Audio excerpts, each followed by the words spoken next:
ഇന്ന് നല്ല രീതിയിൽ മഞ്ഞ് പെയ്യുന്നുണ്ട്. നടപ്പാതയിലും റോഡിലും നന്നായിട്ട് മഞ്ഞ് പെയ്ത് കിടക്കുന്നതുകൊണ്ട് വീഴാൻ സാധ്യതയേറെയാണ്. ഇച്ചായനും കുഞ്ഞും മുമ്പേ പോയി, പുറകെ ഞാനും ഉണ്ട്. പറഞ്ഞില്ലല്ലോ, ഈ യാത്ര കുഞ്ഞിൻ്റെ വാക്സിനേഷന് വേണ്ടിയാണ്. Welcome to my YouTube channel. എല്ലാവർക്കും പുതിയൊരു വീഡിയോയിലേക്ക് സ്വാഗതം. ക്ലിനിക്കിലേക്ക് കാൽനടയായി 10 മിനിറ്റ് ദൂരമേ ഉള്ളൂ. പക്ഷെ മഞ്ഞ് പെയ്യുന്നതുകൊണ്ട് യാത്ര ബസ്സിലാക്കാമെന്ന് കരുതി. ഒരു സ്റ്റോപ്പ് മാത്രമേ ഉള്ളൂ ക്ലിനിക്കിലേക്ക്. എല്ലാ 15 മിനിറ്റിലും ബസ് സൗകര്യം ലഭ്യമാണ്. പതിവ് പോലെ തന്നെ ഇന്നും ബസ്സിൽ തിരക്കുണ്ട്. ഈ തിരക്കിലും ഇച്ചായൻ കുഞ്ഞിനെ കളിപ്പിക്കാനുള്ള ശ്രമത്തിലാണ്. ബസ്സിൽ കുഞ്ഞുങ്ങളുടെ വണ്ടി ഒതുക്കി വയ്ക്കാനുള്ള സൗകര്യങ്ങളുണ്ട്. ഇവിടെ കുഞ്ഞുമായി യാത്ര ചെയ്യുമ്പോൾ നമുക്ക് കുഞ്ഞുങ്ങളെ കയ്യിലെടുക്കാൻ പറ്റില്ല. കുട്ടികളുടെ വാഹനം നിർബന്ധമാണ്. അതുമാത്രമല്ല, സീറ്റ് ബെൽറ്റ് ഇടണം. ബസ്സിൽ മാത്രമല്ല, ട്രെയിനിലും ടാക്സിയിലും ഒക്കെ നിർബന്ധമാണ്. എന്തിനധികം പറയുന്നു, നമ്മുടെ കുഞ്ഞുമായി വെളിയിൽ ചുമ്മാ നടക്കാൻ ഇറങ്ങിയാൽ പോലും കുഞ്ഞുങ്ങളുടെ വണ്ടിയിലേക്ക് കൊണ്ടുപോകാൻ പറ്റും. കയ്യിലെടുത്ത് നടന്നുകൂടാ. ഞങ്ങളിവിടെ ബസ്സിറങ്ങി നടക്കുകയാണ്. പിന്നെ ഇവിടെ വാക്സിനേഷൻ്റെ കാര്യം പറഞ്ഞില്ലല്ലോ. ഇവിടെ വാക്സിനേഷൻ എന്ന് പറയുന്നത് ജർമ്മനിയിൽ U1, U2, U3, U4 എന്നൊക്കെയാണ്. U1 തൊട്ട് U3 വരെയുള്ള വാക്സിനേഷന് തുള്ളിമരുന്ന് രൂപത്തിലാണ്. 3 മാസം കഴിഞ്ഞിട്ടുള്ള വാക്സിനേഷനാണ് U4. അതാണ് ഞങ്ങളിന്ന് എടുക്കാനായിട്ട് പോകുന്നത്. കുഞ്ഞിനിപ്പം 3 മാസം കഴിഞ്ഞു. അപ്പം ആ U4 വാക്സിനേഷൻ എന്ന് പറയുന്നത് ഇഞ്ചക്ഷൻ രൂപത്തിലാണ്. അതെടുക്കാനാണ് ഞങ്ങൾ പോകുന്നത്. അതിൻ്റേതായ ടെൻഷനുമൊക്കെ ഉണ്ട്.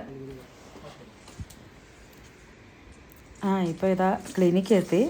ഡോക്ടറെ കാണാനായിട്ട് അപ്പോയിൻമെൻറ്റ് ഞങ്ങൾ നേരത്തെ എടുത്തായിരുന്നു. ഇപ്പം റിസപ്ഷനിൽ കുഞ്ഞിൻ്റെ ഇൻഷുറൻസ് കാർഡ് കൊടുത്തു.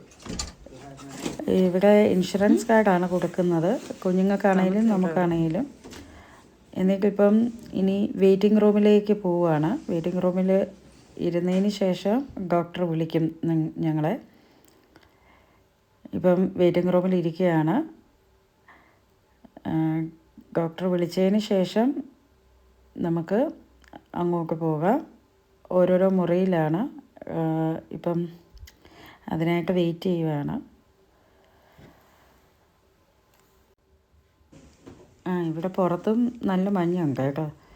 കുഞ്ഞിൻ്റെ വാക്സിനേഷൻ കഴിഞ്ഞു. 2 തുടയിലും ഇഞ്ചക്ഷൻ എടുത്തു. ഡോക്ടറിൻ്റെ നിർദ്ദേശപ്രകാരം കുഞ്ഞിന് പനി വരാൻ സാധ്യതയുള്ളതിനാൽ പാരസെറ്റാമോളിൻ്റെ സപ്പോസിറ്ററിയും വാങ്ങി. ഇവിടെ ഡോക്ടറിനെ കാണാനും മെഡിക്കൽ സ്റ്റോറിൽ നിന്ന് മരുന്നുകളൊക്കെ വാങ്ങാനും ഹെൽത്ത് ഇൻഷുറൻസ് കാർഡ് മതി. അങ്ങനെ ഇപ്പം ഞങ്ങൾ വാക്സിനേഷൻ എടുത്ത് മരുന്ന് വാങ്ങിയിട്ട് തിരിച്ച് വീട്ടിലേക്ക് പോവുകയാണ്. U4ൻ്റെ വാക്സിനേഷനെക്കുറിച്ച് ഡീറ്റെയിൽ ആയിട്ട് പറയണമെന്ന് എനിക്ക് ആഗ്രഹമുണ്ട്. പക്ഷേ അതിനെക്കുറിച്ചുള്ള അറിവ് പരിമിതമായതുകൊണ്ട് ഞാൻ കൂടുതൽ വിവരിക്കുന്നില്ല. കുഞ്ഞിന് അത്യാവശ്യം നല്ല വേദനയുണ്ടെന്ന് തോന്നുന്നു. കുഞ്ഞുറങ്ങിപ്പോയി ശരിക്കും. ഞങ്ങളിപ്പോൾ ഇനി തിരിച്ച് വീട്ടിലേക്ക് പോവുകയാണ്. ബസ് കാത്തിരിക്കുകയാണ്. ഇത് പിന്നബർഗിലുള്ള ടീസ്റ്റോർസ് എന്ന് പറഞ്ഞൊരു സ്ഥലത്താണ്. ഇതേ ബിൽഡിങ്ങിൻ്റെ തൊട്ടടുത്ത് തന്നെയായിരുന്നു എനിക്ക് ഗൈനക്കിൻ്റെ അപ്പോയിൻമെൻറ്റും ഉണ്ടായിരുന്നത് എൻ്റെ പ്രഗ്നൻസി ടൈമിൽ.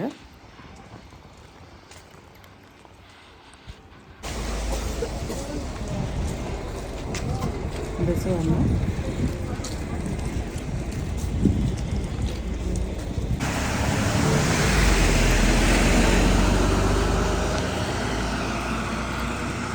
വീട്ടിലേക്ക് അധികം ദൂരമൊന്നുമില്ല. ജസ്റ്റ് ഒരു 3 മിനിറ്റ് നടക്കാനേ ഉള്ളൂ. അങ്ങനെ നമ്മൾ ഹോസ്പിറ്റലിൽ പോയി U4 വാക്സിൻ എടുത്തു. ഇപ്പോൾ തിരിച്ച് വന്നുകൊണ്ടിരിക്കുകയാണ്. കുഞ്ഞ് നല്ല കരച്ചിലായിരുന്നു. 2 ഇഞ്ചക്ഷന് എടുത്തായിരുന്നു. നല്ല കരച്ചിലായിരുന്നു. പാവം. ഇപ്പം നല്ല ഉറക്കമാണ്. വീട്ടിലേക്ക് പൊയ്ക്കൊണ്ടിരിക്കുക. പാവം. ആദ്യമായിട്ടാണ് ഇഞ്ചക്ഷൻ എടുക്കുന്നത് കേട്ടോ.